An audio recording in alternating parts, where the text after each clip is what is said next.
I was thinking about the first time like Congress had to come up with age of consent. That had to be like the powdered wigs and stuff. That had to be a rough day for the fellas. It's like some guy coming up first, like, from Rhode Island, 12. And everyone's like, ew, ew. No, dude. I don't know. Why'd I have to go first on this one? It's like the hardest one to go first on. No, I'm fine. Just talking shit.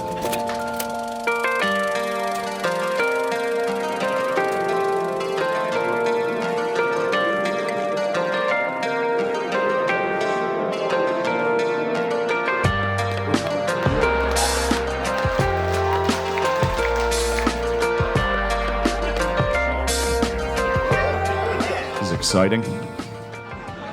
I was a little too excited. I panicked and got this haircut. What an insane fuck up. My hair was fine. It was totally fine. And then 2 days ago, I was like, I gotta salvage this. It's crazy that I thought the hair, like my hair was. I was like, if I fix my hair, I'll look good. Like that was the final piece of the puzzle. For me.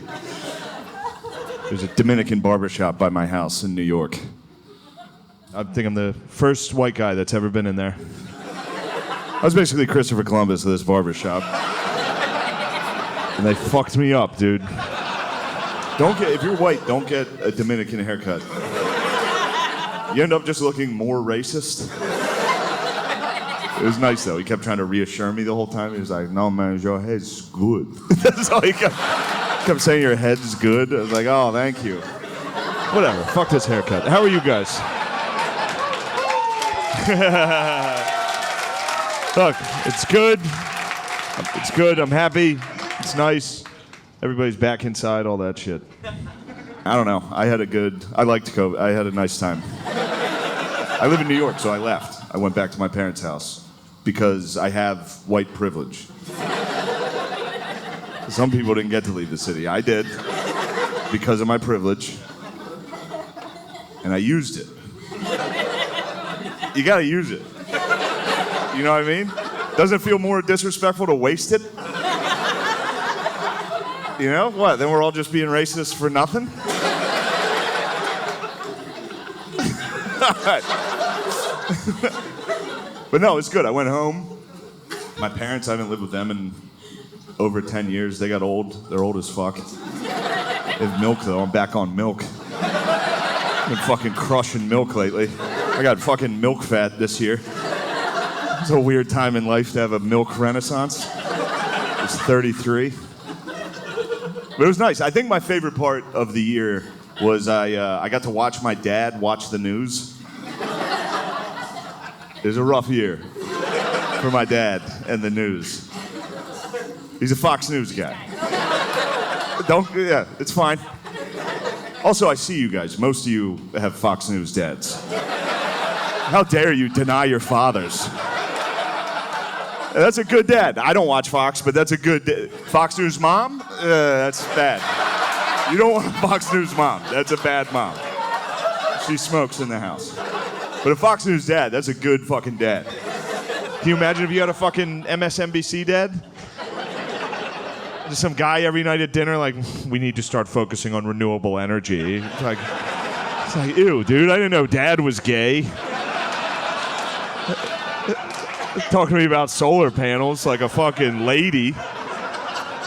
He might have had her straight as hell, dude. We fucking hate the environment. That's how straight we are. All we talk about is eating pussy and fracking. We hate nature. We go fishing, we don't even eat fish, dude. We just catch them and fucking... No, he's good. He likes Fox. He watches Fox. He watches it every night. Like every Fox News dad, my dad watches Fox every night until he can't. That's how long they watch. They watch every night until they get so angry they have to go to bed. My dad will watch for like 2 hours, and then out of nowhere, he'll just stand up and be like, fucking Mr. Potato Head's trans? I'm going to bed. This world's going to hell. He's all about it, dude. He loves it.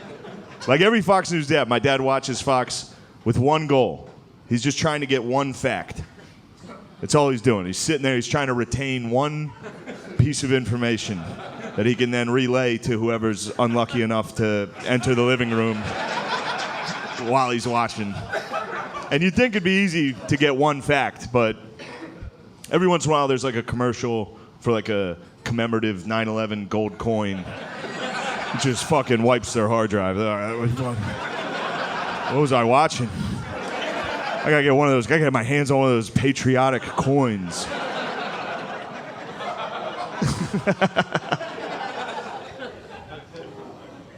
My dad drinks too, so he can never get a fact, ever.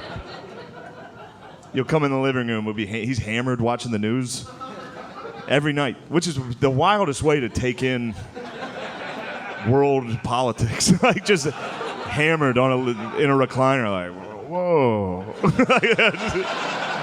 It's like footage of rocket attacks in Israel. He's like, whoa. What the hell are they doing over there?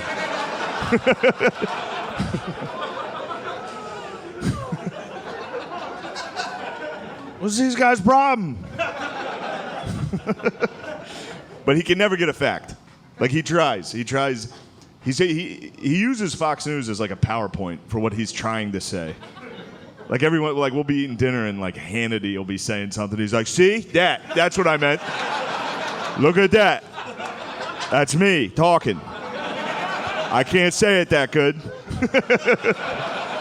He can never get a fact. You'll walk in the living room. He's been watching the news for 3 hours. You'll be like, all right, what's going on in the world? He's like, you want to know? I'll tell you. Fucking Nancy Pelosi's a bitch. It's like, all right. Settle down, dude. It's like, that was the news that's the news every night for my dad. They're just like, breaking, did you know Nancy Pelosi's a bitch? My dad's like, yeah. I had a feeling. But he likes everything they say he agrees with. He's all in. I realize like Fox News is basically black church for old white dudes. You know what I mean? Like literally everything they say, my dad just sits there like, mm-hmm. Yes, preach, Tucker. Every once in a while he gets hit with the Holy Spirit while he's watching it. The Holy Ghost visits him. He's just like, oh, Lord, build a wall. Can I get a wall? He needs a wall. My dad needs a wall. For a guy who lives in central Pennsylvania, securing the southern border is like oddly important to him. I don't know what he's worried about. Like he's gonna lose his job? You know? Like some guy from Honduras is gonna walk the whole way to Pennsylvania, just slam a resume down on my dad's boss's desk. So you're here for the sales position?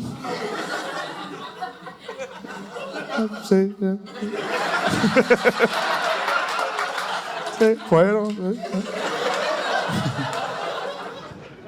Also, I was just at the border of Arizona and Mexico. There's a wall. I had no idea. I got down there, I saw the wall. I was like, holy shit, he built it? They were like, no, it's been here. It's been here for like a century. I was like, well, you gotta tell my dad. I'm fucking him up. He gets fired up every night. It's a crazy way to go to bed. Every night, just with his apnea mask on. Fucking... Every night, just fucking caravan. Dude, you walk into the living room in my house right now, my dad, he'd hit you like, southern border is a mess right now. It's crazy. But I make fun of him for it, and then I do the exact same thing, just with my phone. Every night, I just look at my phone until I can't. I'm like, fucking Mr. Potato Head's a fucking... That's it, every day. I just get on, read opinions from people I know are dumb. Like in person, I know they're dumb. I've talked to them. And I'm still reading their Twitter, their political opinions. It's great. And my Twitter's crazy. It's half where I'm from, which is the middle of Pennsylvania, so it's white trash. and then half now I live in New York. So it's crazy. Like I still have uncles. They all just got Twitter. They're all fucking fired up. They're having fun, dude. They all have like 0 followers. They just tweet into the void. They love it, dude. They do it for the love of the game. They're like, Panera was good today. Just onto a server that'll outlast civilization. And then now all my new friends are literally communists from Brooklyn.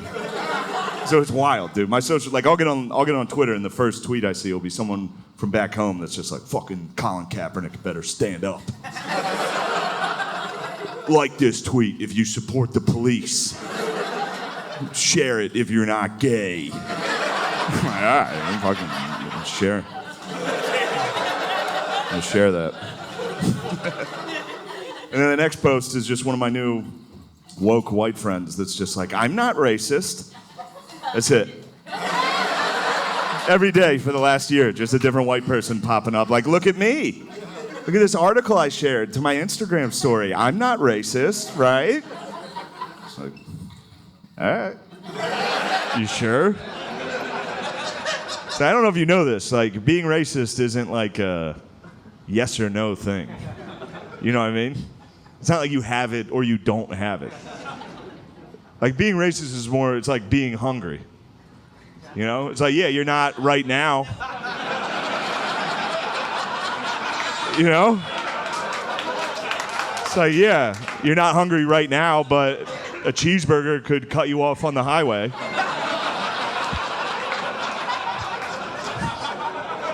And you get hungry. We're hungry all day.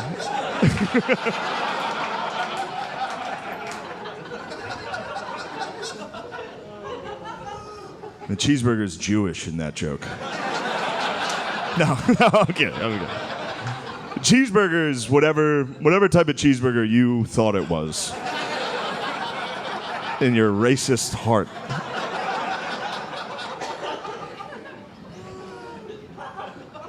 Anyway, that's it. I just get online, read opinions from people. The news, like other news, is kind of like, this is the most divided this country has ever been. It's like with the red states and the blue states.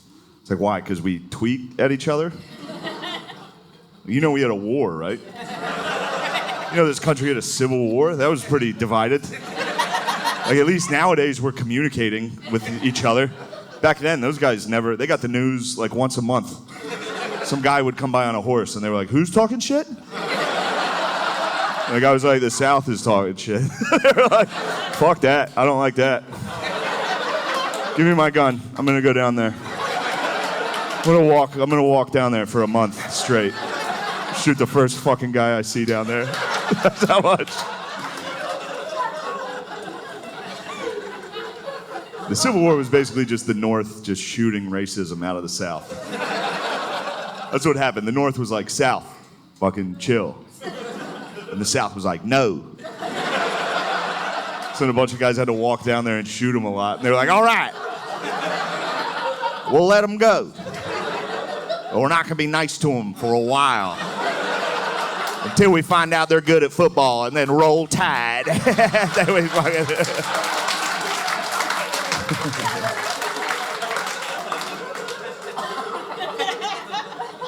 Hey, roll damn tide. I don't like Alabama football. I just watched this documentary on Alabama football. It's great. It's about, well, it's not, I don't know if you should say it's great, but It's about Alabama football. It's about when they desegregated their football team. So up until this point, Alabama football was just white. All right? And everybody down there was pumped on that. They would pack the stadium. Everyone would be like, look at all those whites running around, catching it.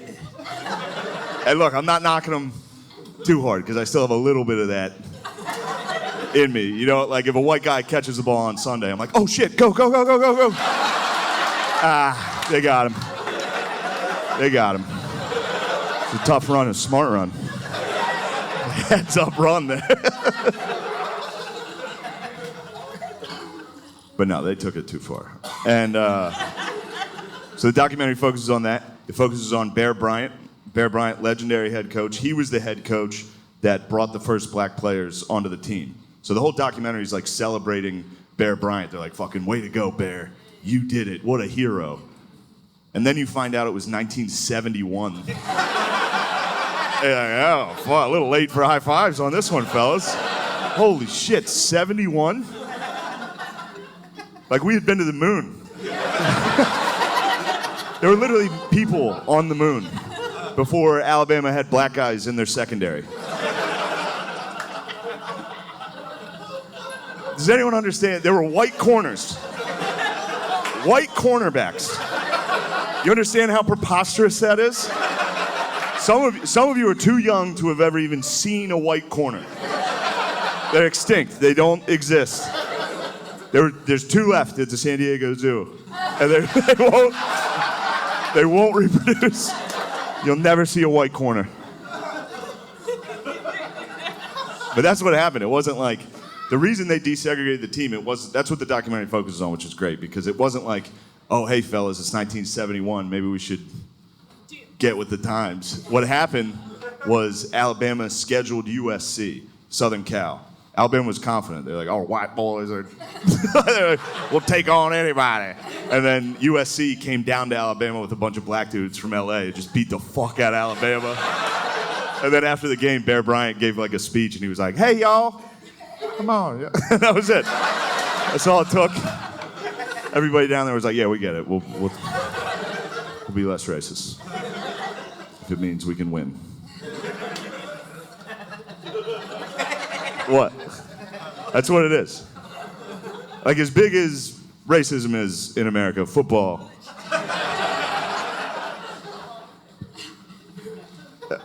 That's true. That's true. Look, there's a Disney movie, Remember the Titans, dedicated to what I just told you. The whole point of that, dude, that was one high school football season. Remember the Titans was like, it was 8 weeks. You know, that whole town went from like centuries of like, don't let them in our school, to just like, oh shit, the high school team's 4-0? Those are my brothers.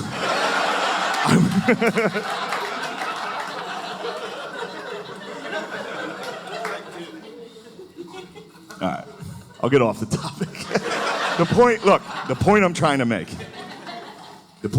is if you want to get rights in America, you just got to put together a good football team. You know what I mean? Like if the transgenders got together and put together just a fucking hard-nosed, run it down your throat ball club. If the just 3 yards in a cloud of dust of transgenders. If the trans community could just somehow upset Alabama, everybody down there tomorrow would be like, those are some tough bitches, actually.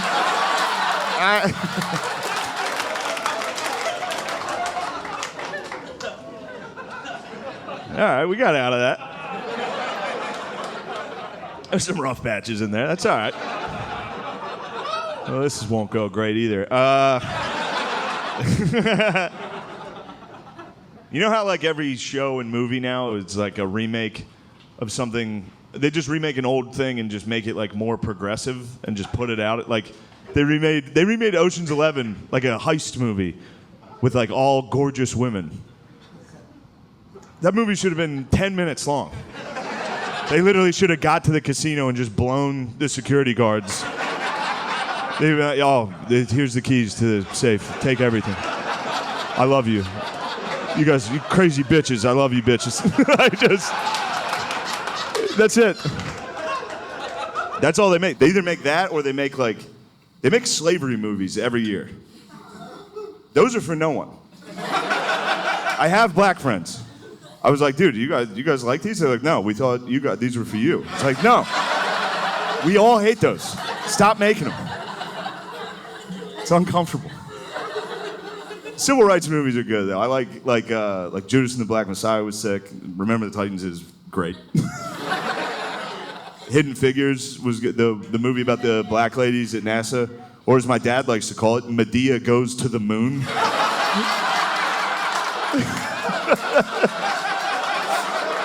And look, that was him that said that. He said that. As soon as he said it, I was like, what did you fucking say? You don't talk like that.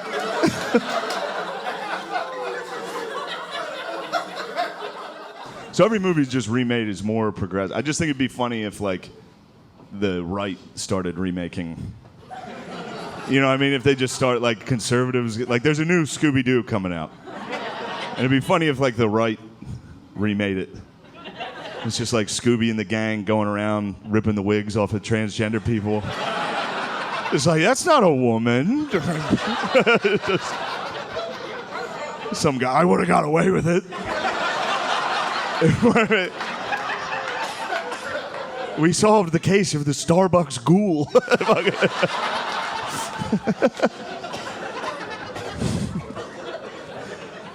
Has enough time passed that we can we admit that Trump was funny? Can we finally admit that he was funny? Well, hold on. I don't like the tone of that. That's not what I'm going for here. Yeah. The great leader. No. He was funny. Now, whether or not that's a great quality for the commander-in-chief, that's definitely up for debate. But he was funny. I saw it. And I lived in New York, so the whole time he was in office, I would be like, you know, something would happen, I'd show my friends, I'd be like, look at that. They'd be like, what? All right, well, it's funny. Like, there's nothing funny about Donald Trump. I don't know. During Hurricane Dorian, he was like, maybe we should nuke it. Like, that was a real suggestion from the president. The president said that. The president of the United States. He was like, hey, we got a big storm coming. You guys want me to blow it up? I was like, no, what the fuck are you talking? He's like, I don't know. I fuck around, dude. That's what I do. I don't know. Now that he's gone, I'll never watch a debate ever again. Can you imagine, like, just a regular debate now? After we witnessed the GOAT. Undefeated in debates. And he never said a fact. You know how impressive that is? He was funny and he argued like a fifth grader. He was unstoppable. People would try to hit him with statistics and facts. He would just go, wrong. Like, holy fuck, dude. How was no one prepared for this? Go back and watch those debates. You forget how electric that shit was. Don't tell your friends in Austin. They'll be mad. Just get a six-pack, toss on a Trump highlight video on YouTube. It's a good night, dude. I went back. I watched his first debate. That's like my favorite one. At the time, Trump was polling at like less than 1%. Like no one liked him. If you guys like him now, you didn't back then. And I know that because I watched my dad. My dad at the time, he would like, anytime Trump even came on TV, my dad would be like, get this fucking joker. Get him off the fucking screen. And then now my dad's like, fucking guys can't go to the Capitol? He's like, guys can't have fun anymore? He's like, and it was because of the debates. That's what did it, dude. That's how we got Trump, these debates. And the first one is the best one. So it's a Republican primary. Everyone's up on stage, and they're all still doing their political shit. So like the first couple guys that talk are like, I'm from Kentucky, and I love education. And the crowd's like, nice.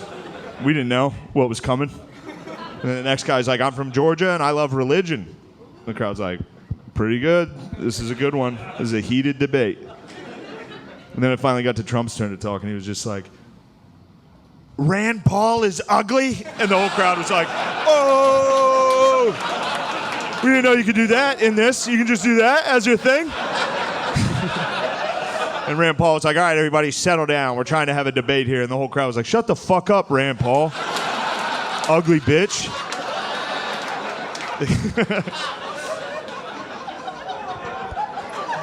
And we just kept throwing dorks up on stage to make them debate Trump. And it was not fair. It was mean for us to have done that to people. These guys were in politics their whole lives. And they just had to debate a fucking maniac up there who didn't give a fuck, dude. And I hate to, it was fun to cheer for him in the debates. It was fun to cheer for him in the debates. Because he was going up against guys that had been in politics for like 40 years, and then he showed up to the event like, oh, fuck it, what are we talking about? Like, it was like, he had no clue. Every week he had no fucking idea. There's one debate, he's like in the middle of it going back and forth about the economy with Ted Cruz. They're literally talking about the economy, and in the middle of it he's just like, Ted's wife, ugly as a dog. Like, dude. Holy shit, dude. And Ted was like, I'm from Texas. You don't talk about a man's family like that. You've got a dog wife, Ted. It was like, everyone knows.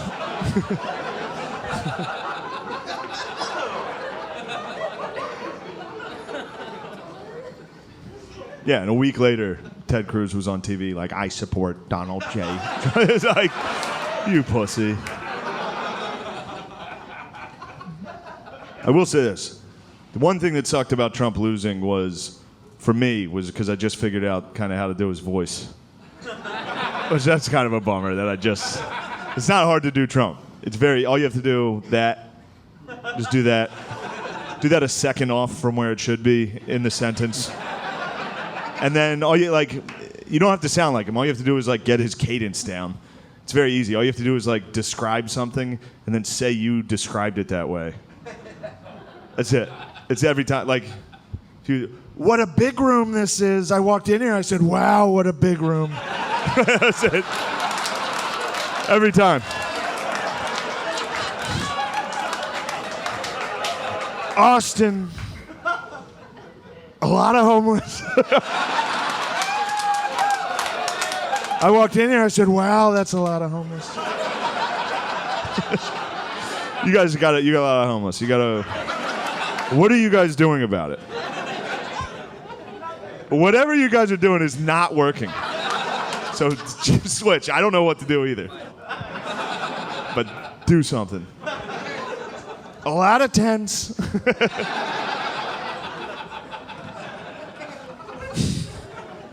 Why?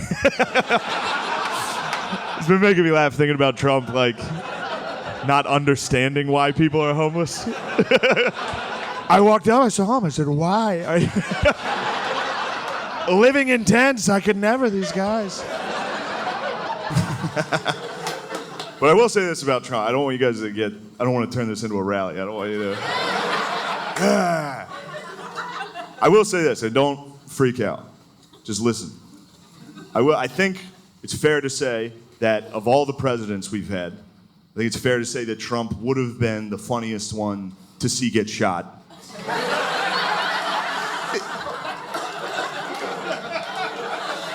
You know?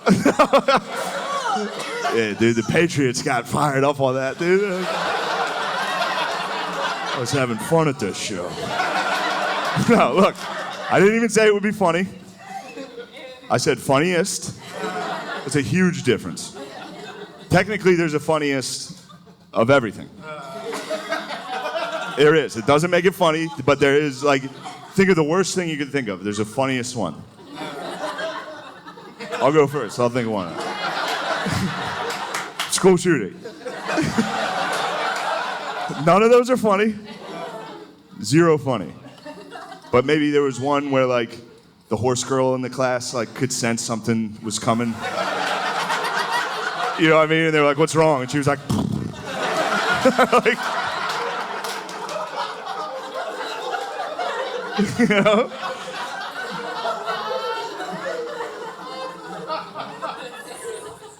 But back to what I was saying about, what I said was true. If you had to rank them from least funny to funniest assassination, easy number one. For real. He'd be talking shit like when it happened. He'd be doing like a rally. He'd be like, my opponent's gay. I walked in, I saw him, I said, wow, this guy's gay. The shooter would be coming out and be like, sit down. You're gay. You're gay. Get hit, he'd definitely make a funny noise into the, like he'd get hit, be like, ah, and fall. He'd fall funny.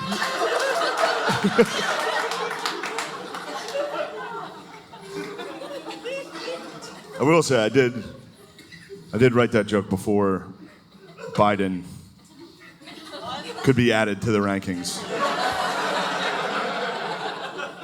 I don't think he would be the funniest, but the only reason Biden might be the funniest is because I think Biden's the first president you could punch assassinate. You know what I mean?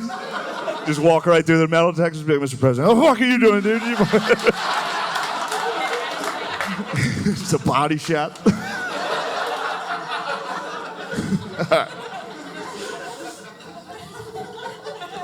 I'd add that joke.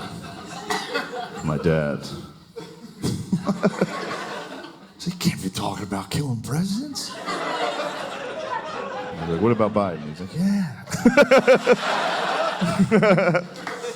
My dad's, he's a good guy. He's an alcoholic. But he's good. He's a good alcoholic. He's not hurting anybody. But every once in a while, he always has an excuse while he's drinking. That's what's funny about it. Like, he can never just get hammered and be like, yeah, I got fucked up. Like, it's always, like, you'll see him on, like, a Monday. You'll be like, damn, it's Monday? You're getting fucked up? He's like, it's Monday Night Football. Have a couple of drinks. Jeez. You'll see him on, like, a Tuesday. You'll be like, damn, it's Tuesday? You're getting fucked up? He's like, there's no football. What the hell? And then my sister does heroin, and that one we're like, you do need to, you need to stop doing that. Which sucks for her, because if she played guitar, everybody would be like, yeah. But instead, she's a hairdresser, so it's not as cool. Relax. It's my family. It's my family. Don't worry about it. Actually, based on this crowd, I'm sure it's actually a lot of your guys' families. And that's all right. We're allowed to talk about it. My sister, so she was doing heroin. We had to have an intervention for her. She lived out in Pittsburgh. We live in the middle of Pennsylvania, so we had to trick her to come home. You got to trick them. I don't know if you know these guys. They're not just fucking stopping by. They're very busy. They're the busiest people. They get a bad rap for being lazy because they take a lot of naps. But if they're awake, they're fucking they're very busy. They're scurrying around, dude, doing quests. That's what they do. If you do heroin long enough, you run out of money. You got to start doing quests. It's like a fucked up game of Zelda every day. You just wake up to a new quest. It's like, you need to gather copper.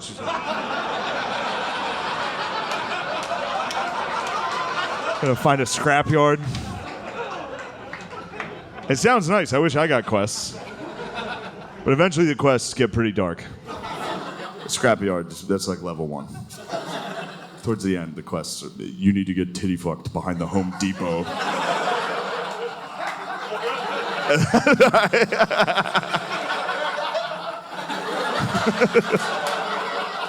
That's when it's time for a change. So we had to come up with a plan to trick her to come home for the intervention. The plan we came up with was we told her that we had won tickets to go to Six Flags. And it worked. She called back. She was like, all right, I'll be there. She got on the first bus. It's like a 7-hour bus ride. It's nothing to them, dude.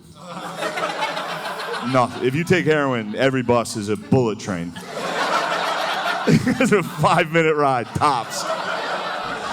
Anyway, so the plan was pick my sister up from the bus stop, not take her to Six Flags, take her to a hotel where we're going to have an intervention. I didn't want to start the intervention with like a lack of trust. So I took her to Six Flags the day of her intervention. That day, she and I went to Six Flags together. And I thought that was a nice gesture, but it turns out intervention is supposed to be rock bottom. You know what I mean? Like, intervention's supposed to be the worst day of your life. Not like you're tired from easily the best day. She took heroin and rode roller coasters. It was impossible. We sat her down, we're like, you better fucking change your life. She's like, oh, I'm going back tomorrow. We're like, no. And I was with her. She was fucked up. If you know anyone from Pittsburgh, you know what she was wearing. She was wearing a Steelers jersey and pajama pants. Steelers pajama pants. She dusted off her finest Heinz Ward for the occasion. So we get in there. There's a water park there. We didn't know. They added that. We haven't been there since we were kids. We get in there. There's one of those water slides. It's just like a fucking straight drop. Like no sides on it, no raft, just by yourself. She looks at it. She's like, I want to go up on that one. I was like, yeah, all right, yeah, fuck it, you know?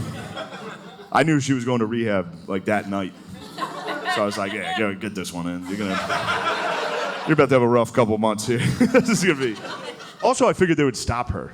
She was wearing a Steelers jersey and pajama pants, trying to get on a water slide. All they did was make her take her fucking Crocs off. Her yellow Crocs.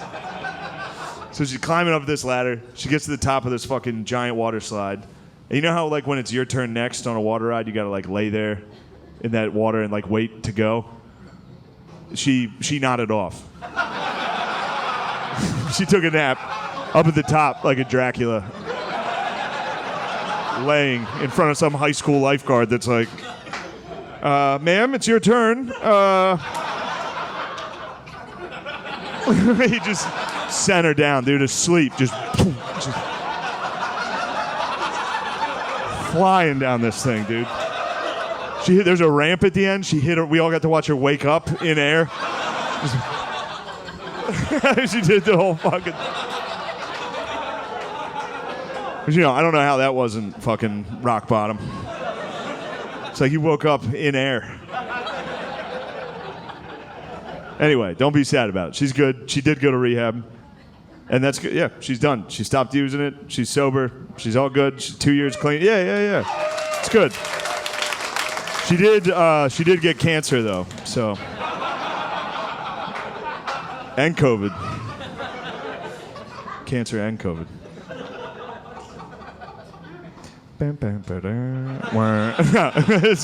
So I'll tell you what. This was cool. I was with her.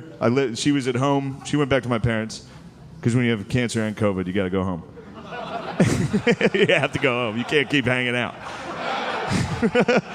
But no, I was with her. It was crazy. This year, she beat heroin, cancer, and COVID. It was like living with fucking Rocky. It was crazy, dude. Every week, my whole family was like, give up. You're never going to win this. She was like, just kept winning. When she got COVID, I was like, all right, you're definitely dead. She's like, hey, yo, COVID. She's like, I ain't hear no bell. Just wailed on it, dude. Yeah, she's got a hell of a chin. Hell of a chin on my sister, and that's what better quality could you ask for in a human? Anyway. Damn, dude. Fuck that music across the street, dude. That fucking bothers me. I'm an old man now. Turn it down. Turn it down. What is that, rap? Turn it off.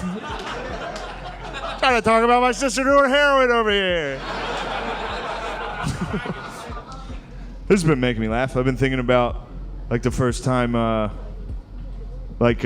Jesus Christ. I do comedy a lot, and every once in a while you can hear music from another room, and it's like, damn, dude, music's so much better than comedy. Every time I hear music, I'm like, fuck, dude, that shit crushes what I do. Some fucking idiot dressed like Cam Newton pressing play.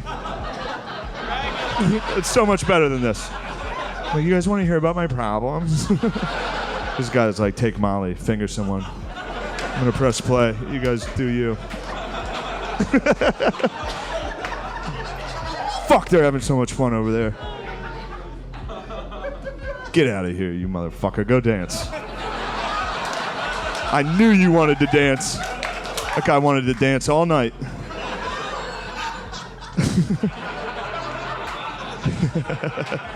All right. I like my family. It's a good family. I had to go to my niece's 7th and 8th grade girls volleyball match recently. No, I'm kidding, dude. Shut up. Just relax. I don't want to fuck kids. But if you ever want to get out of something, that's all you have to do. Like, if your friend, like, do you want to come to our son's t-ball game? Be like, what grade are the kids in? And then no matter what they say, go, oh. 4th? No, I went to this fucking kids volleyball match. Can we knock it off with volleyball shorts on little kid?